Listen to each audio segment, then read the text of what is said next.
Welcome to American Dialectic with Jake and Joe. And today we're going to be talking about paying yourself first and one of our new segments, life advice.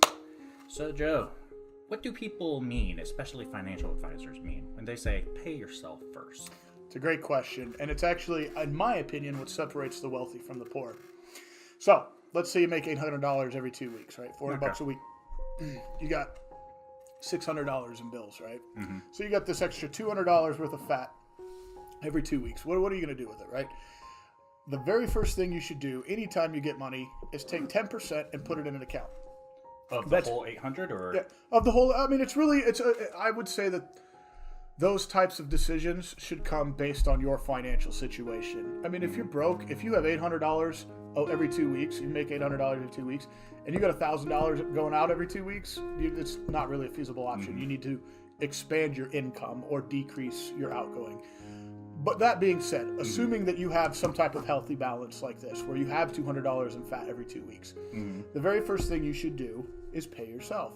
You take $20 or $80, whether you want to take the gross or the net, and take the 10% off, and you put it in an account. Now, that money is not for fast food.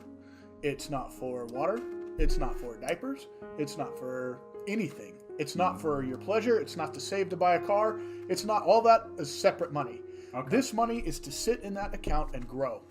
And all it's to do is sit there, because when you reach certain threshold, I don't want to get too far ahead of myself, but as time goes on, that money will grow. Mm-hmm.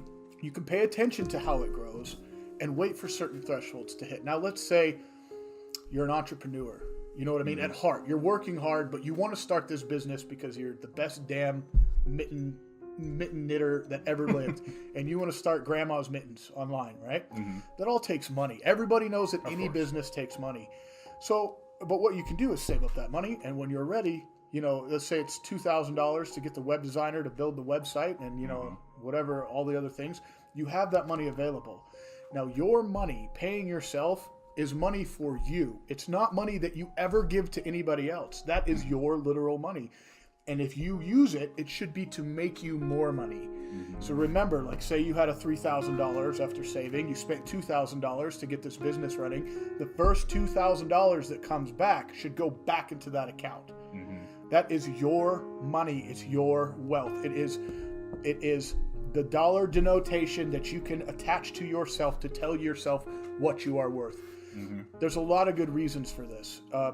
If you want to say you lose your job, say you're a trucker and they automate everything, you lose your job. You got $3,000, $4,000 in an account. Check out that segment, by the way. Yeah, that's an amazing video. We got kind of heated, but the point is you have that fallback, right? That is your money. So then you can free up funds for yourself to pay bills or whatever. But the main goal of paying yourself first is to grow your personal wealth. Now, what's the point of money if you're not spending it, right? Mm-hmm. It's that comfort. It's that safety net. And you can make $800 a month and still grow that if you can keep your expenses low enough and you're disciplined enough to keep that money in a savings account. One way that I do it, and I've done this for years, I have a savings account that I don't have access to. Mm-hmm. I can't personally. It is and account. So it's me and another person. I'm going to say his name. It's my uncle. We would both have to go into that bank together in order to draw money out. We live in different states. Mm-hmm. So it's not happening. I can't get the money out of there without going to so I just send 10, 20, 30 bucks that way every time I get money, you know, and that's every time I get paid or every time, you know, anything. It's really up to you. Just if I sell a car and I make $1,000 off it, I'll ship $50 down that way. And the idea is to keep it growing. So that way there's never a time in your life where you absolutely are dependent on somebody else for your existence. You can always fall back on that money. So it's a concept of paying yourself. It's not anybody else's money. It's yours. It's your money. It's money that you keep for yourself in an account. I think the only way to beat the system if you're not making a whole lot of money, if you're not a highly skilled worker. Mm-hmm. So you have any comments on that? Well, I would say that the type of account that you actually put it away in kind of matters. And there are ways to actually get that money to be working for you and prevent yourself from even touching it. Oh, sure. Once you hit certain thresholds, yeah. Oh, yeah. I would recommend starting out with maybe a CD, though some investors like calling CDs a certificate of death because all it does is it sits there and accumulates interest. Sure. But it's makes it a little harder to actually go ahead and access your money, and you're at least making at least a little bit of money. Sure. But just leaving it in a savings, no. I would always advise against that. Maybe have a little bit liquid, but always have your money working for you. Another thing that I personally like to do is I keep a certain amount of money inside of a Vanguard account, and I just have it there, and every time I get paid, I send a little money that way, and I go ahead, I allow myself to purchase a few more shares, and every single month I get a nice small dividend. Yeah. So I totally agree with you that the goal is to make your money work for you, so that you can find ways. But I think even if you're not working with the money right even now. right. I think, but the first step in being able to play those larger games of buying stocks, buying CDs, buying money markets, buying savings bonds, I mean all those kind of stuff, you should start with discipline. Start with just saving into a very simple savings account.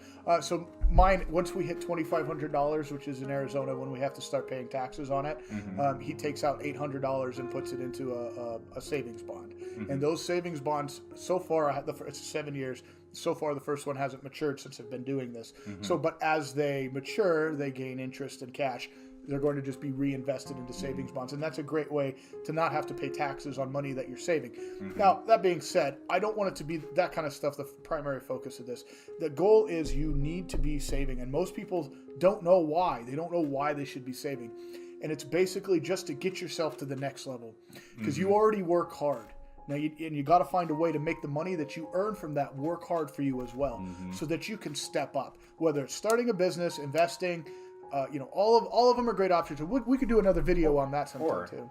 Even start doing bulk purchases so you can save even more money. It's a fantastic idea. I mean, you're definitely going to go through 200 rolls of toilet paper eventually, right? Eventually. So you can buy them for 10 cents a piece if you buy 200 at a time. So that's another great advice. And then take the savings from there, just put it right back into the bank. Absolutely. And every month, as you know, I would have spent $10 on toilet paper this month. Well, that's going back into the bank to pay for the toilet paper purchase.